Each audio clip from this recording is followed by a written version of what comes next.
फर्स्टमा मैले बगेरलाई धोइ पखाली गरेर घाममा सुकाएँ। घाममा मैले 4-5 घण्टा सुकाएँ। यसरी बगेर सुकिसकेपछि मैले ग्यासको हिटलाई अन गरेर कराईलाई बसालेँ।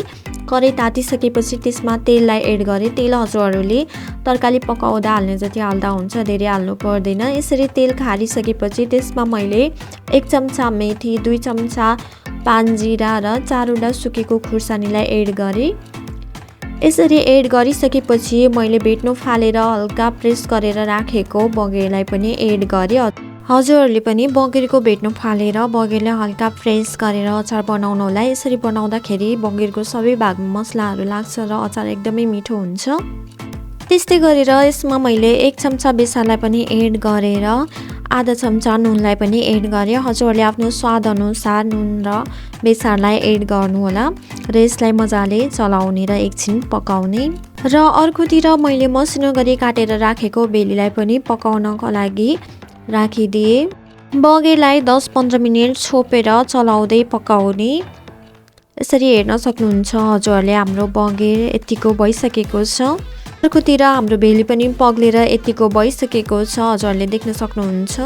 भेलीलाई पकाउँदा पनि यसरी चलाउँदै पकाउनु पर्ने हुन्छ। यदि हामीले चलाएनौँ भने भेली डढ्न जान्छ, त्यही भएर चलाउँदै यसरी पगालेर पकाउनु पर्ने हुन्छ। र भेलीलाई एड गर्दाखेरिमा हामीले चिया छान्नीको सहायताले छानेर अचारमा एड गर्नुपर्ने हुन्छ। भेलीमा चाहिँ धेरै बालुवाहरू र ढुङ्गाहरू हुने भएकोले हामीले जहिले पनि छानेर मात्रै युज गर्नुपर्ने हुन्छ। यसरी हाम्रो यो बगेर पाकेर रेडी भइसकेको छ। हजुरहरूले देख्न सक्नुहुन्छ कस्तो मजाले पाकेको छ।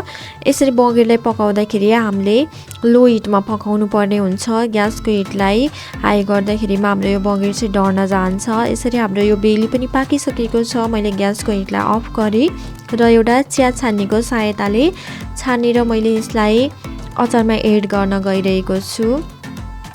हजुरहरूले देख्न सक्नुहुन्छ यो भेलीमा चाहिँ एकदमै यो फोहोरहरू हुन्छ, त्यही भएर हामीले जहिले पनि छानेर मात्रै युज गर्नुपर्ने हुन्छ।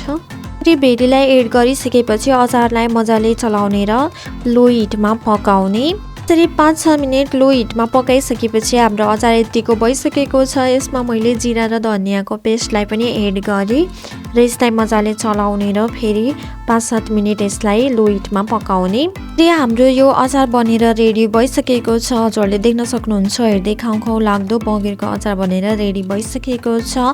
सो आजको रेसिपी के कस्तो लाग्यो मन परेमा लाइक, कमेन्ट, सेयर र सब्सक्राइब गर्न पनि नभुल्नु होला।